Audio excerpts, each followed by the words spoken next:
अच्छा जी, अब हम स्टार्ट करते हैं हमारा नेक्स्ट टॉपिक, अपर गैस्ट्रोइंटेस्टाइनल ब्लीडिंग।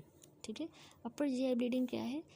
यानी ब्लीडिंग हो above the ligament of Treitz, यानी किसी भी ऐसी लेजन से ब्लीडिंग हो, वो चाहे इसोफेगस है, स्टमक है या डुओडेनम, लेकिन above the ligament of Treitz, तो उसको हम कहते हैं अपर जीआई ब्लीडिंग। ठीक है, इसकी डेफिनेशन है।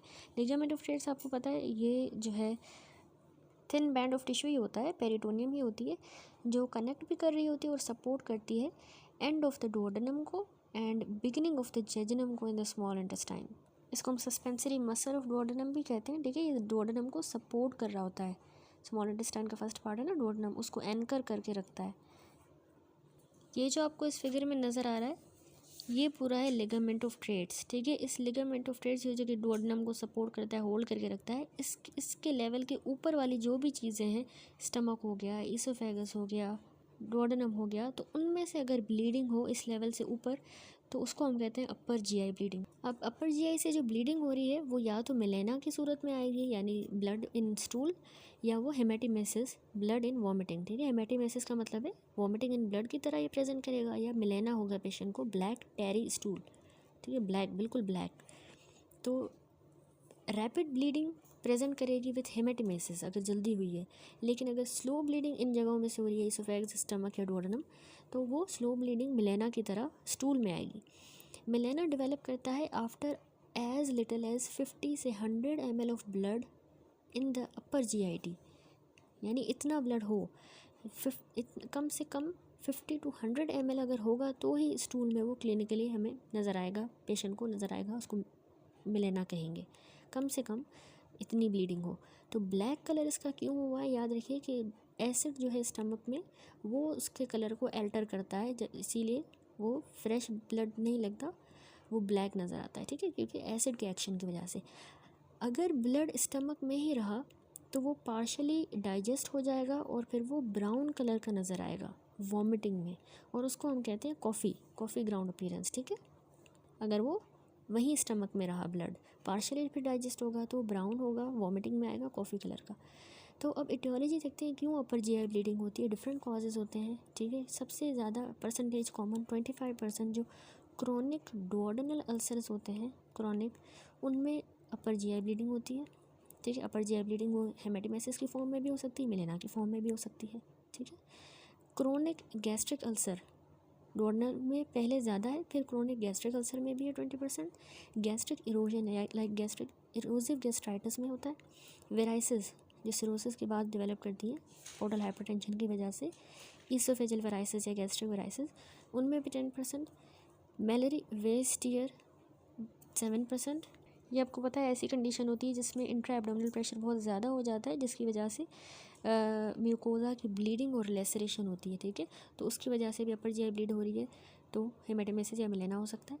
ईसोफेजाइटिस की वजह से डुओडेनल में इरोजन हो, डुओडेनल गैस्ट्रिक इरोजन ज़्यादा थी, फिर 5% डुओडेनल इरोजन भी है। स्टमक के कैंसर में भी होती है अपर जीआई ब्लीडिंग, और मिस्केलेनियस कॉजेज़ भी हैं 5%।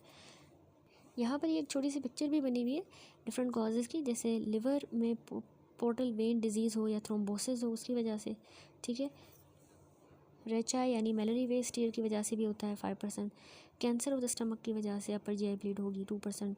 एनसेड्स की वजह से गैस्ट्रिक इरोजन हो, इरोजिव गैस्ट्राइटिस 10 to 20%। एओटोडुओडेनल फिस्टुला अगर डेवलप कर जाए, एओटोडुओडेनल फिस्टुला में एओटा और डुओडेनम के दरमियान जो है ना एक कनेक्शन बन जाता है। ठीक है, तो ब्लड जो है डायरेक्टली अयोटा से डाइजेस्टिव ट्रैक में आता है, तो उसमें भी ये अपर जीआई ब्लीडिंग हमें मिलती है। एक तो जब एब्डोमिनल जो एओर्टिक एन्यूरिज्म है वो इरोड करेगा डुओडेनम में, ठीक है, एओर्टिक सर्जरी से पहले उसमें ये होती है।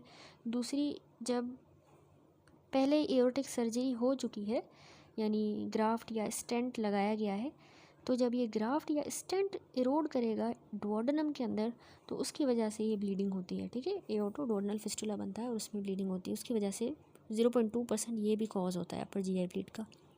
वैस्कुलर मेलफॉर्मेशंस की वजह से 5%, और एनसेड्स की वजह से या एच पायलोरी की वजह से जब पेप्टिक अल्सर बने, अल्सर से जो अपर जीआई ब्लीड होगी वो भी 35 to 50% कॉमन है। ईसोफेजाइटिस, ईसोफेगस की इन्फ्लामेशन, ये भी 5 या 10% कॉमन है यूजुअली। ये भी यूजुअली एनसेड्स वगैरह की वजह से होता है, ठीक है। तो अब पेशेंट को अपर जीआई ब्लीड हुई है, वो क्या क्लिनिकल फीचर प्रेजेंट करेगा? क्लिनिकल फीचर जो है प्रेजेंट डिपेंड करते हैं रैपिडिटी पे, कितना जल्दी हुआ है और कितनी अमाउंट ब्लड की जो है लॉस हुई है, ठीक है। तो पेशेंट को वॉमिटिंग ऑफ ब्लड भी हो सकता है, हेमेटोमेसिस, या उसको मिलेना स्टूल, ब्लैक टेरी स्टूल भी आ सकते हैं, या उसको कॉफ़ी ग्राउंड वॉमिटिंग भी हो सकती है। तो रैपिडिटी ऑफ सिम्टम और अमाउंट ऑफ ब्लड पे डिपेंड करता है। तो अगर सिवियर ब्लीडिंग है सपोज़, तो उसमें जो सिम्टम होंगे सिवियर, बहुत ज़्यादा ब्लड लॉस हुआ है, तो पेशेंट को वीकनेस होगी, फेंट, वो बेहोश हो जाएगा, शॉक में जाएगा ना, नोज़ा, स्वेटिंग, रेस्टलेसनेस और डिसओरिएंटेड होगा, ठीक है। साइंस आपको क्या मिलेंगे? पेशेंट को पोस्चरल हाइपोटेंशन होगा ग्रेटर देन 10 मिलीमीटर मर्करी। ये इंडिकेशन है कि पेशेंट का 20% या उससे ज़्यादा वॉल्यूम लॉस हो चुका है, ठीक है। अगर आपको 10 मिलीमीटर मर्करी से ज़्यादा उसमें पोस्चरल हाइपोटेंशन मिले, ठीक है। अगला साइन आपको उसकी पल्स रैपिड मिलेगी, यूरिन आउटपुट उसको डिक्रीज़ हो जाएगा, और पेशेंट जो है वो शॉक में जा सकता है जब अराइवल पे, ठीक है। यानी उसका सिस्टोलिक ब्लड प्रेशर 90 से डिक्रीज़ हो सकता है, less than 90 millimetre mercury. Initial assessment क्या होती है? हमने ब्लड लॉस कितना हुआ है उसकी असेसमेंट करनी होती है। हम क्लिनिकली जज करते हैं डिग्री या रेट ऑफ ब्लीडिंग को, ब्लड प्रेशर, पल्स और पोस्चरल चेंजेस हम देखते हैं। पोस्चरल चेंजेस यानी ऑर्थोस्टैटिक जो ड्रॉप आता है सिस्टोलिक ब्लड प्रेशर का ग्रेटर देन 10 मिलीमीटर मर्करी या उससे ज़्यादा, और पल्स जो है उसकी बढ़ेगी, राइज़ कर जाएगी 20 बीट्स पर मिनट या उससे ज़्यादा अगर बढ़ेगी, तो इसका मतलब है पेशेंट का 15 से 20% अक्यूट लॉस ऑफ ब्लड हुआ है। अगर 10 millimetre mercury blood pressure low हो और उसकी पल्स जो है 20 बीट्स या उससे ज़्यादा बढ़ जाए, तो मतलब 15 से 20% उसका ब्लड लॉस हो चुका है। इस तरह हमने एस्टिमेट किया ब्लड लॉस को। इसके अलावा हम यूरिन आउटपुट उसका मॉनिटर करेंगे, क्योंकि पेशेंट जो है वो अक्यूट रीनल फेलियर डेवलप कर सकता है हाइपोवॉल्यूमिया की वजह से, ठीक है। इसके अलावा जब अराइवल पे पेशेंट को शॉक होगा, तो वो कैसे प्रेजेंट करेगा? उसका systolic blood pressure 90 millimetre mercury से कम होगा, इसका मतलब है उसको मैसिव 20 से 25% अक्यूट वॉल्यूम लॉस हुआ है, और ये एक सिवियर इमरजेंसी है, ठीक हो गया। शॉक एक इमरजेंसी है, सिवियर इमरजेंसी। उसके बाद नंबर 6, इनिशियल आपने हीमोग्लोबिन लेवल करवाना है, और हेमाटोक्रिट जो है वो आपने करवाएंगे। तो 24 to 72 आवर्स में वो एल्टर नहीं होते, ना हीमोग्लोबिन ना हेमाटोक्रिट, अनटिल हीमोडाइल्यूशन नहीं हो जाती, ठीक है। तो इसीलिए ये टेस्ट जो है इंपॉर्टेंट नहीं होते initial estimation of blood loss के लिए, लेकिन ये हमें बेस लाइन हीमोग्लोबिन दे सकते हैं, ठीक है। तो रिड्यूस्ड हेमाटोक्रिट अगर एडमिशन ऑफ द हॉस्पिटल पे ही आपको मिल रहा है, तो इसका मतलब है पेशेंट को क्रोनिक ब्लीडिंग हो रही है। यानी अभी जो इसको अक्यूट एपिसोड हुआ है अपर जीआई ब्लीडिंग का, उससे पहले भी उसको कोई ना कोई पास्ट में हुई है, क्रोनिक ब्लीडिंग हुई है, कि अभी आपके पास आया है और अभी उसका हेमाटोक्रिट बहुत रिड्यूस्ड है। इससे ये आइडिया होगा। इसके अलावा ब्लड यूरिया आपको ज़्यादा रेज्ड मिलेगा with normal, serum creatinine normal ही होगा। इसका मतलब है कि एटलीस्ट 1 लीटर लॉस हो गया है। बहुत इंपॉर्टेंट पॉइंट्स हैं अपर जीआई ब्लीडिंग की, याद रखिएगा कि कितना ब्लड लॉस पे क्या पैरामीटर्स हैं, ठीक है। शॉक में है तो 20 to 25% उसका बीपी 90 से कम था, 15 to 20% लॉस हुआ है तो उसमें 10 मिलीमीटर मर्करी ऑर्थोस्टैटिक ड्रॉप था, 20 बीट्स ज़्यादा थी। और अब अगर 1 लीटर लॉस हुआ है तो उसकी क्या, कैसे पता चलेगा? उसकी आपने ब्लड यूरिया करवाई तो वो बड़ी भी होंगी, लेकिन सीरम क्रेटिनिन उसका नॉर्मल रहेगा। नेज़ोगैस्ट्रिक ट्यूब जो है उसका पैसेज जो है वो वैल्यू का है इन assessing the persistent rate of bleeding, ठीक है। अगर अभी भी परसिस्टेंटली हो रही है ब्लीडिंग, तो उसके लिए आप नेज़ोगैस्ट्रिक ट्यूब पास करवाते हो, वो हेल्पफुल रहता है। तो ये सारी हमने एस्टिमेशन ऑफ ब्लड लॉस की, कि भाई कितना ब्लड लॉस हुआ उसका अंदाज़ा लगाया। उसके बाद है subsequent evaluation for the cause, वजह क्या है, ये ब्लीडिंग इतनी सारी क्यों हुई है। उसमें सबसे पहले आपको हिस्ट्री मिलेगी एपिगैस्ट्रिक पेन की और हार्ट बर्न की, ठीक है, प्रेजेंट हो सकती है, जो इंडिकेट करेगी कि भाई इसको पेप्टिक अल्सर डिजीज़ है, उस वजह से हुई है ब्लीडिंग। या आपको एनसेड्स के इनटेक की हिस्ट्री या कॉर्टिकोस्टेरॉइड्स की हिस्ट्री मिल सकती है, तो गैस्ट्रिक इरोजन कॉज हो सकता है। लिवर सिरोसिस बहुत ही कॉमन है पाकिस्तान में, तो इस वजह से सारे पेशेंट जो हैं उनको आपने क्रोनिक लिवर डिजीज़ के साइंस जैसे जॉन्डिस, पामर इरिथमा, ल्यूकोनाइकिया, स्पाइडर निवाए, हेपेटोस्प्लिनोमेगैली और एसाइटीज़, इन सारे साइंस के लिए आपने एग्जामिन करना है, ठीक है, क्योंकि ये लिवर सिरोसिस और उसकी वजह से वेराइसल ब्लीडिंग बहुत कॉमन है। History of forceful vomiting before haematemesis, यानी हेमेटोमेसिस से पहले उसको बहुत फोर्सफुल वॉमिटिंग हुई थी जिसकी वजह से टीयरिंग हुई है और उसमें से ब्लीडिंग फर्दर ज़्यादा हो रही है, तो वो मैलरी वेस्ट सिंड्रोम को इंडिकेट करेगी, यानी फोर्सफुल वॉमिटिंग तो नहीं हुई थी। तो यहाँ पे सारी हमने इनिशियल असेसमेंट की पेशेंट की अपर जीआई ब्लीड। उसके बाद इन्वेस्टिगेशन आप कौन सी करवाओगे? सबसे पहले एंडोस्कोपी। अपर जीआई एंडोस्कोपी जो है ना, ये हम परफॉर्म करते हैं एज सून एज पॉसिबल जब पेशेंट हीमोडायनेमिकली स्टेबल हो जाए फिर, ठीक है। हीमोडायनेमिकली वो शॉक में ना जाए, पहले उसको स्टेबलाइज करेंगे, फिर हमने एंडोस्कोपी करनी होती है। लेकिन अर्जेंटली हम करेंगे उन पेशेंट्स में जिनको सस्पेक्टेड ईसोफेजियल वाराइसिस है या फिर उनको कंटिन्यूड ब्लीडिंग हो रही है, तो उसमें फिर हमें एंडोस्कोपी अर्जेंटली करनी होती है, ठीक है। एंडोस्कोपी हमने 12 से 24 घंटों में वर्चुअली सारे केसेस में करनी है। तो ये डायग्नोस्टिक भी है, थेराप्यूटिक भी है। डायग्नोस्टिक इस तरह से है कि ये सोर्स ऑफ ब्लीडिंग जो है हमें नज़र आ जाएगी, कहाँ पर है पता चलेगी, क्यों हो रही है, वजह क्या है ब्लीडिंग की। दूसरा, हमें रिस्क ऑफ री ब्लीडिंग भी पता चल जाएगा कि दोबारा हो सकती है या नहीं, कितना रिस्क है। थेराप्यूटिक इस तरह है कि वेराइसिस जो होती है, ईसोफेजियल वेराइसिस जो सिरोसिस में डेवलप करती है, तो 90% जो एक्टिवली ब्लीडिंग ईसोफेजियल वेराइसिस हैं उनको हम इफेक्टिवली एंडोस्कोपी के दौरान ही ट्रीट कर लेते हैं। उनके अंदर हम कोई स्क्लेरोजिंग एजेंट इंजेक्ट करते हैं, स्क्लेरोथेरेपी करके उसको हम जो है स्टॉप कर देते हैं, ठीक है, तो वो रुक जाएगा। या हम बैंड लाइगेशन भी करते हैं। इसके अलावा ब्लीडिंग अल्सर, अगर अल्सर की वजह से हुई है तो उसमें सारे जो ब्लीडिंग अल्सर हैं उनमें हम एड्रीनलिन जो है ना, ब्लीडिंग वेसल्स के अराउंड हमने एड्रीनलिन इंजेक्ट करना होता है, या हम डायरेक्ट उस वेसल की हीटर प्रोब की मदद से या लेज़र थेरेपी की मदद से उसकी कॉटराइजेशन कर लेंगे, ठीक है, तो वो अल्सर की भी ब्लीडिंग रुक जाएगी। तो इस तरह से एंडोस्कोपी डायग्नोस्टिक भी है, थेराप्यूटिक भी है। तो एंडोस्कोपी हमने करवाई। अब री ब्लीडिंग का भी तो रिस्क हमें पता चल रहा था एंडोस्कोपी में, वो कैसे? देखिए, जो पेशेंट जिनको पेप्टिक अल्सर है तो उनमें दोबारा से ब्लीडिंग होने के चांसेस फॉलोइंग हैं कि नॉन ब्लीडिंग अल्सर जो है 2 सेंटीमीटर साइज़ जितना, उससे छोटा अगर है और उसकी क्लीन बेस है, तो उसमें लेस देन 5% चांस होता है री ब्लीडिंग का। वो अल्सर जो कि फ्लैट है, रेड है या ब्लैक स्पॉट है उसमें, तो उसमें लेस देन 10% चांस होता है री ब्लीडिंग का। अल्सर जो फर्मली अडेरेंट है, फर्मली अडेरेंट क्लॉट की तरह है, तो उसमें 12 से 33% चांस है री ब्लीडिंग का। वो अल्सर जो नॉन ब्लीडिंग है, ब्लीडिंग नहीं हो रही उसमें से, यानी उसमें नॉन ब्लीडिंग विजिबल वेसल है, जो वेसल जो नज़र आ रही है वो नॉन ब्लीडिंग है, तो उसमें 50% रिस्क है री ब्लीडिंग का।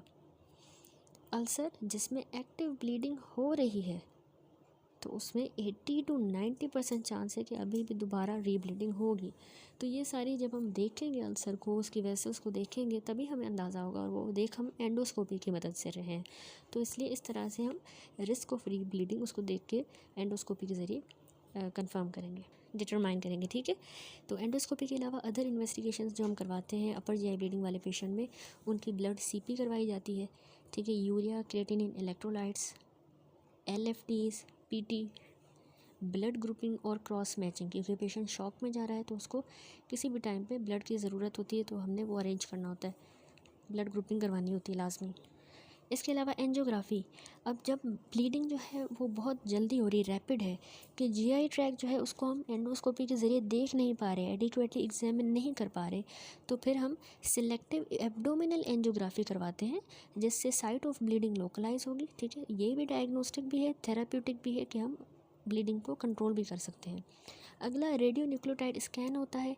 इसमें रेडियो लेबल्ड रेड सेल्स जो हैं वो हमें possible location of bleeding show करेंगे in the patient whom repeated endoscopy has failed to find the site. बार बार हमने एंडोस्कोपी की, हमें ब्लीडिंग की साइट पता नहीं चली, तो हम ये रेड सेल्स को रेडियो लेबल करके पेशेंट को देंगे और हमें जो है ना लोकेशन ऑफ ब्लीडिंग वो मिल जाएगी इन द पेशेंट, जिस ऐसे पेशेंट्स में, ठीक है, जिनमें एंडोस्कोपी से पता नहीं चला। लास्ट में आता है अब मैनेजमेंट। अपर जीआई ब्लीड हुई है, उसको कैसे मैनेज करेंगे? सबसे पहले हमने आईवी एक्सेस मेंटेन करनी होती है, ठीक है। आईवी एक्सेस 18 गॉज की कैनुला हमने इमरजेंसी के लिए डील करने के लिए पेशेंट को लगानी होगी, ठीक है। फ्लूइड्स वगैरह देंगे उसमें, क्योंकि पेशेंट शॉक में जा रहा है, ये एक एमरजेंसी है, ठीक है।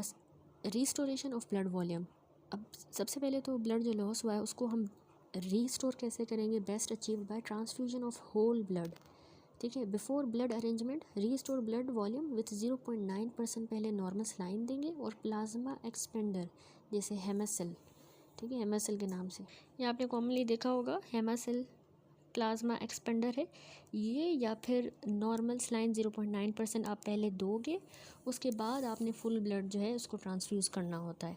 जो रेट है ब्लड ट्रांसफ्यूजन का वो आपने केयरफुली मॉनिटर करना है ताकि ओवर ट्रांसफ्यूजन को अवॉइड किया जा सके और कॉन्सिक्वेंट हार्ट फेलियर को भी अवॉइड किया जा सके, ठीक है। देन सिडेशन, सिडेशन आप पेशेंट को इंजेक्शन दोगे डायज़ेपाम ताकि उसकी जो रेस्टलेसनेस है या उसको जो एंजाइटी हो रही है वो कंट्रोल हो, ठीक है। ट्रैंक्विलाइजर्स जो है आपने नहीं देने हेपेटिक डिजीज़ वाले पेशेंट को, क्योंकि उनको हेपेटिक कोमा परसिपिटेट हो सकता है, ठीक है, उनको नहीं देना। मॉर्फिन आप कभी भी नहीं दोगे क्योंकि उससे वॉमिटिंग हो सकती है, ठीक हो गया, सिडेशन दी। फिर आते हैं थेरेप्यूटिक एंडोस्कोपी। जिस तरह मैंने आपको बताया कि स्पेशली वेराइसिस है तो उसमें हम स्क्लेरोजिंग या बैंडिंग करते हैं वेराइसिस के लिए, और अगर ब्लीडिंग वेसल्स हैं पेप्टिक अल्सर की हमें नज़र आ रही है डायरेक्टली तो उनकी हम कॉटराइजेशन करते हैं, तो थेरेप्यूटिक एंडोस्कोपी कर ली। और वेराइसिस वालों में हमने जल्दी करनी होती है, ठीक है, एंडोस्कोपी अर्जेंट।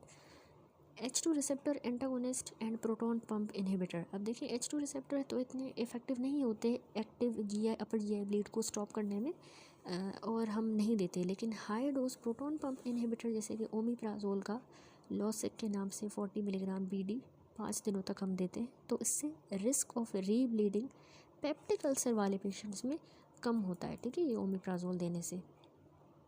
तो 40 मिलीग्राम की 2 टाइम टेबलेट्स खाएगा पेशेंट। इसके अलावा ऑक्ट्रेओटाइड, सेंडोस्टेटिन, ये देखिए कंटिन्यूस आईवी इन्फ्यूजन हम करते हैं पेशेंट को ऑक्ट्रेओटाइड की, आईवी में हम देते हैं 100 ग्राम बोलस होता है, उसके बाद हमने 50 to 100 ग्राम पर आवर के हिसाब से देना होता है, तो उससे ब्लीडिंग रिड्यूस होगी। कैसे? ये एक्चुअली जो स्प्लैंक्निक ब्लड फ्लो है उसको ये डिक्रीज़ करता है, और इसी वजह से ये पोर्टल प्रेशर जो है ब्लीडिंग वेराइसिस का उसको भी रिड्यूस करता है, ठीक है, स्प्लैंक्निक ब्लड फ्लो और उसकी वजह से पोर्टल प्रेशर भी डिक्रीज़ होगा तो वेराइसल ब्लीडिंग भी नहीं होगी, कम होगी, डिक्रीज़ हो जाएगी। तो ऑक्ट्रेओटाइड वैसे इतना मच इफेक्टिव नहीं है पेप्टिक अल्सर वालों के लिए, उनके लिए ब्लीडिंग में इफेक्टिव नहीं है, वेराइसल वालों में इफेक्टिव है, सेंडोस्टेटिन के नाम से आती है। एक और है वेजोप्रेसिन। अब आईवी में वेजोप्रेसिन जो है ना ये भी स्प्लैंक्निक ब्लड फ्लो को और पोर्टल प्रेशर को डिक्रीज़ करती है। ये एक्चुअली हमने जनरली जिनको ईसोफेजियल वेराइसल ब्लीडिंग हो रही है उनके लिए रिजर्व की होती है, जो कि इनिशियली एंडोस्कोपिक इंटरवेंशन से जिनको कंट्रोल नहीं हो रही। तो अब जो है ऑक्ट्रेओटाइड हम ज़्यादा प्रेफर करते हैं बनस्पत इस वेजोप्रेसिन के to reduce the portal hypertension, क्योंकि ऑक्ट्रेओटाइड के कोई अक्यूट साइड इफ़ेक्ट्स नहीं हैं। और ये वेजोप्रेसिन जो कॉमनली दी जाती है वैसे उसका नाम एग्जाम्पल है टर्लीप्रेसिन, ठीक है, टर्लीप्रेसिन के नाम से आती है। देन लास्ट है सर्जरी अपर जीआई ब्लीड के ट्रीटमेंट में सर्जरी हमने एमरजेंसी सर्जरी करनी होती है, उसके इंडिकेशंस हैं डिफरेंट। फॉलोइंग इसकी इंडिकेशन है एमरजेंसी सर्जरी, अगर बहुत ज़्यादा पेशेंट को सीवियर ब्लीडिंग हो रही है या बार बार री ब्लीडिंग हो रही है जो कि हम एंडोस्कोपिक ट्रीटमेंट 2 एंडोस्कोपिक ट्रीटमेंट करने के बावजूद हम कंट्रोल नहीं कर पा रहे, तो फिर हमने एमरजेंसी सर्जरी करनी होती है। या पेशेंट को मैसिव हेमरेज है जहाँ पे रिससिटेटिव एफर्ट्स भी फेल हो गई हैं, जो शॉक से प्रिवेंट करने के लिए आईवी फ्लूइड्स वगैरह ट्रांसफ्यूजन हम कर रहे हैं वो भी फेल हो गई हैं, तो उसमें हम करेंगे। इसके अलावा जब पेशेंट को more than 6 to 8 unit of blood लगे पहले 24 घंटों में, 6 से 8 यूनिट से ज़्यादा लगे तो हम सर्जरी करेंगे एमरजेंसी। स्लो कंटिन्यूस ब्लीडिंग हो रही है, स्लो लेकिन कंटिन्यूसली 48 घंटों से ज़्यादा टाइम हो गया ब्लीडिंग हो रही है तो उसमें भी हमने करनी है। मैनेजमेंट क्या है अपर जीआई ब्लीडिंग की? मैनेजमेंट यही है कि हमने सबसे पहले आईवी एक्सेस पेशेंट को देनी है, ठीक है, समराइज़ कर रहे हैं उसी मैनेजमेंट को। पहले आईवी एक्सेस मेंटेन करनी है, ऑक्सीजन और सेडेशन एंजाइटी वगैरह के लिए। ब्लड वॉल्यूम रिप्लेस किया, एंडोस्कोपी की, थेरेप्यूटिक या डायग्नोस्टिक दोनों कर ली। फार्माकोलॉजिक मेजर में हम प्रोटॉन पंप इनहिबिटर देंगे और ऑक्ट्रेओटाइड देंगे। लास्ट होता है हमारे पास सर्जरी, ठीक हो गया। उसके बाद ये छोटा सा है टॉपिक जिसमें इसने मैलरी वेस्ट ईयर का बताया है कि मैलरी वेस्ट ईयर आपने देखे इस फिगर में देखिए कुछ इस तरह से ही होते हैं मैलरी वेस्ट ईयर, लीनियर किस्म के ईसोफेगस या जो है junction of the gastroesophageal junction में यूँ टीयर हो जाते हैं। तो ये गैस्ट्रोइसोफेजियल जंक्शन पे हो रहे हैं, अचानक से सडन जब इंट्रा एब्डोमिनल प्रेशर इंक्रीज़ होता है ना उसकी वजह से होते हैं, ठीक है, स्पेशली जब अचानक से पेशेंट ने खांसी की, उसको कफिंग हुई, बाउट ऑफ कफिंग या रैचिंग डकार आई इस तरह की, तो उसमें, ठीक है, सडनली जब इंट्रा एब्डोमिनल प्रेशर बढ़े सडनली तो हेमरेज जो है इसमें लार्ज भी हो सकती है, लेकिन यूजुअली वो खुद ही जो है स्पॉन्टेनियसली खुद ही स्टॉप कर जाएगी। ठीक है, अर्ली आप एंडोस्कोपी करके इसको डायग्नोस कर सकते हो। लास्ट में इसने एक टेबल बनाया है जिसमें इमरजेंसी मैनेजमेंट है अक्यूट जीआई ब्लीडिंग की, कि आपने इमरजेंसी में कैसे मैनेज करना है। ठीक है, इमरजेंसी में पहले तो आपने हिस्ट्री एग्जामिनेशन ली और आपने पल्स मॉनिटर कर देनी है। पल्स को और बीपी आपने हर आधे घंटे मॉनिटर करना है। हर आधे घंटे पे मॉनिटर हो रहा है बीपी। आपने ब्लड लेना है पेशेंट का, थोड़ा सा हीमोग्लोबिन के लिए, यूरिया के लिए, क्रेटिनिन, इलेक्ट्रोलाइट, ग्रुपिंग के लिए, क्रॉस मैचिंग के लिए। ठीक है, 2 यूनिट्स आप इनिशियली ब्लड के लोगे। आईवी लाइन आपने मेंटेन करनी है। सेंट्रल लाइन तब करेंगे अगर बहुत ज़्यादा ब्रिस्क ब्लीडिंग है तो आपने सेंट्रल लाइन मेंटेन करनी है। ठीक है, नॉर्मल लाइन आपने उसमें पहले दे देना है, फिर ब्लड ट्रांसफ्यूजन करेंगे। ब्लड ट्रांसफ्यूजन की इंडिकेशन क्या है? जब पेशेंट शॉक में जा रहा हो, यानी उसका systolic blood pressure less than 90 या लेस देन 100 है और पल्स ज़्यादा है मोर देन 100। ठीक है, या उसका हीमोग्लोबिन लेस देन 10 ग्राम पर डेसीलीटर है उस पेशेंट में जिसको रिसेंट या एक्टिव ब्लीडिंग हो रही है। ठीक है, तो उसमें हमें फिर ऐसी 2 कंडीशन में है अगर तो ब्लड ट्रांसफ्यूज़ करेंगे। ऑक्सीजन देंगे हम, अगर पेशेंट शॉक में जा रहा है तो उसको ऑक्सीजन देंगे। अर्जेंट एंडोस्कोपी जो है शॉक वाले पेशेंट में हमने करनी होती है, या लिवर डिजीज़ वाले में, जैसे वेराइसल ब्लीडिंग हो रही है तो उसमें फिर हमने अर्जेंट एंडोस्कोपी करनी होती है। दोबारा री एंडोस्कोपी करेंगे अगर फिर से कंटिन्यूड ब्लीडिंग हो रही है। और लास्ट हमारा सर्जरी होता है, अगर ब्लीडिंग परसिस्ट कर रही है तो हम सर्जरी करेंगे।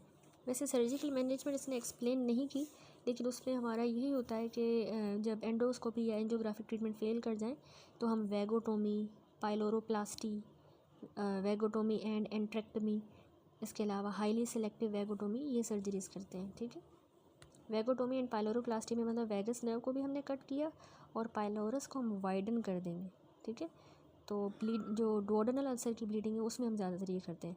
वैगोटोमी एंड एंट्रेक्टमी, इसमें क्या करें, वैगस को तो कट करें, साथ में एंट्रम रिमूव कर देंगे, स्टमक का जो लोअर पार्ट होता है। ये उन पेशेंट के लिए जिनको सीवियर अल्सर है और ट्रीटमेंट से फ़ायदा नहीं हुआ।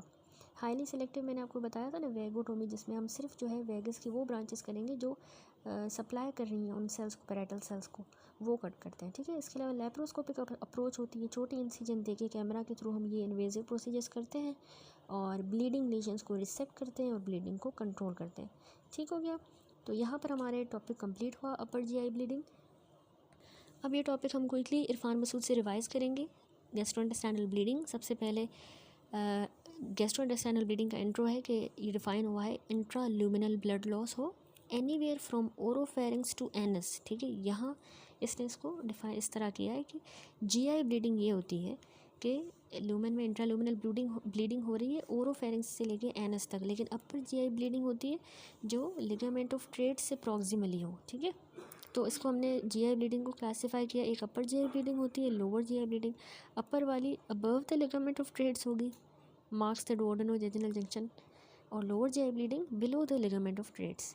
पहले अभी जो टॉपिक हमने पढ़ा वो डिस्कस करते हैं, अपर जीआई ब्लीडिंग, जो कि कॉमन गैस्ट्रोइंटेस्टाइनल इमरजेंसी है। ठीक है, इसमें पेशेंट को सिम्टम होते हैं हेमेटोमेसिस, यानी या तो वॉमिटस में ब्लड होगा जो वेरी सीवियर केसेस में रेड कलर होगा डॉट्स के साथ, क्लॉट्स के साथ, या अगर लेस सीवियर है तो उसमें ब्लैक वोमिटस होगा जिसको हम कॉफ़ी ग्राउंड इमेसिस कहते हैं।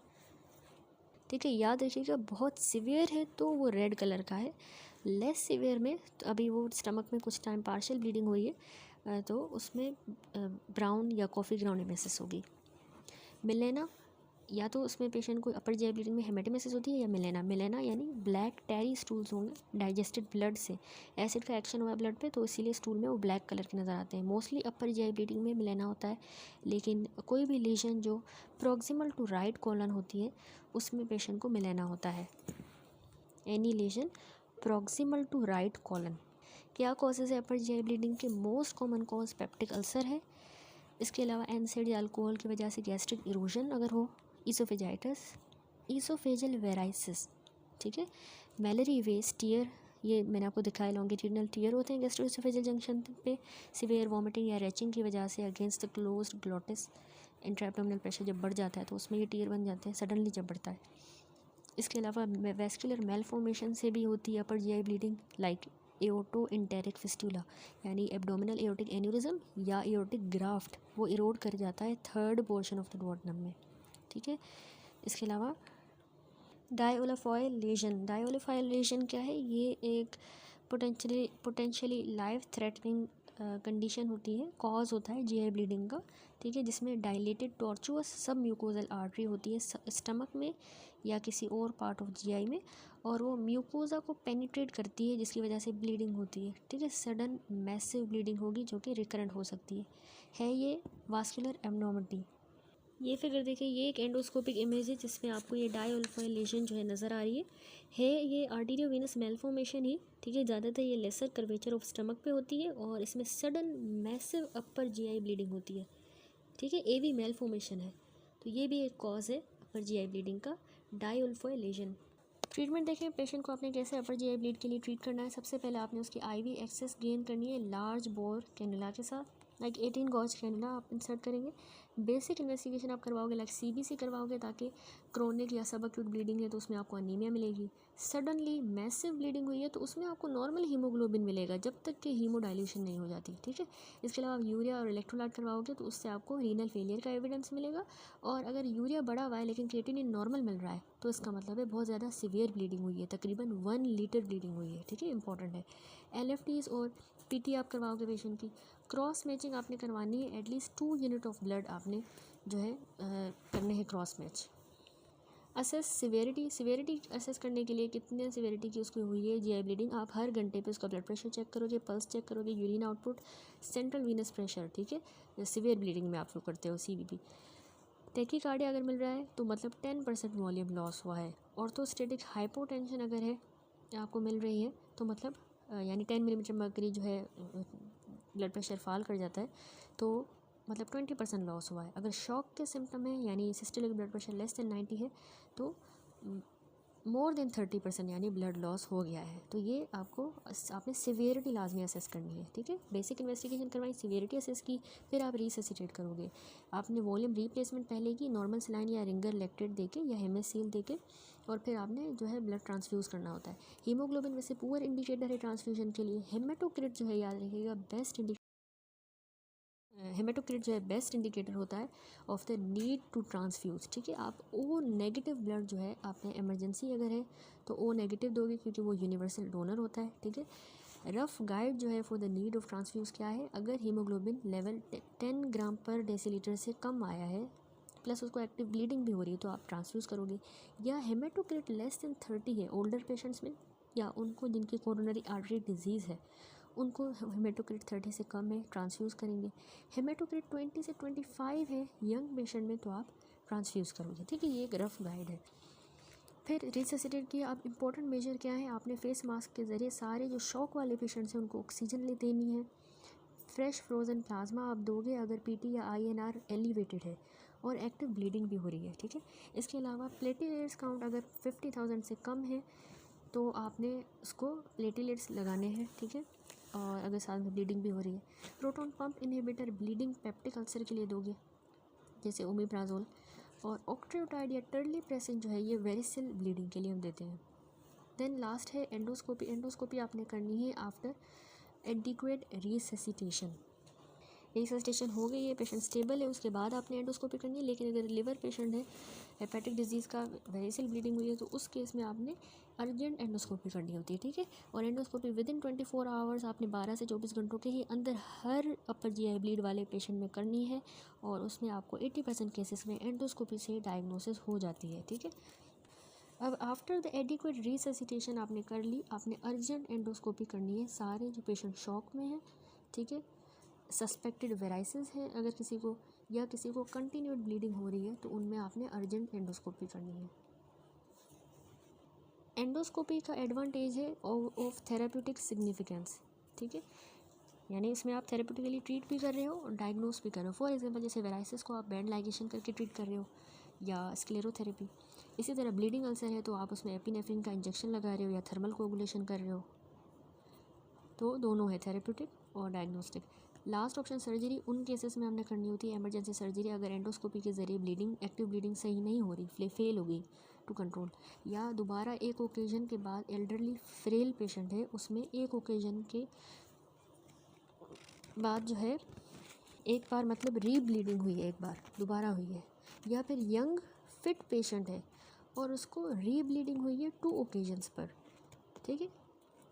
फ्रेल ओल्ड को एक ओकेजन पे हो तो आप इमरजेंसी सर्जरी करोगे, लेकिन यंग है फिट है तो बेशक उसको 2 हो, फिर आप जो है ना दो बार रीब्लीडिंग हो तो आप उसमें इमरजेंसी सर्जरी करोगे। That's it. ये टॉपिक हमारा अल्हम्दुलिल्लाह कंप्लीट हुआ अपर जीआई ब्लीडिंग। नेक्स्ट वीडियो से इंशाल्लाह हम लोअर जीआई ब्लीडिंग स्टार्ट करेंगे।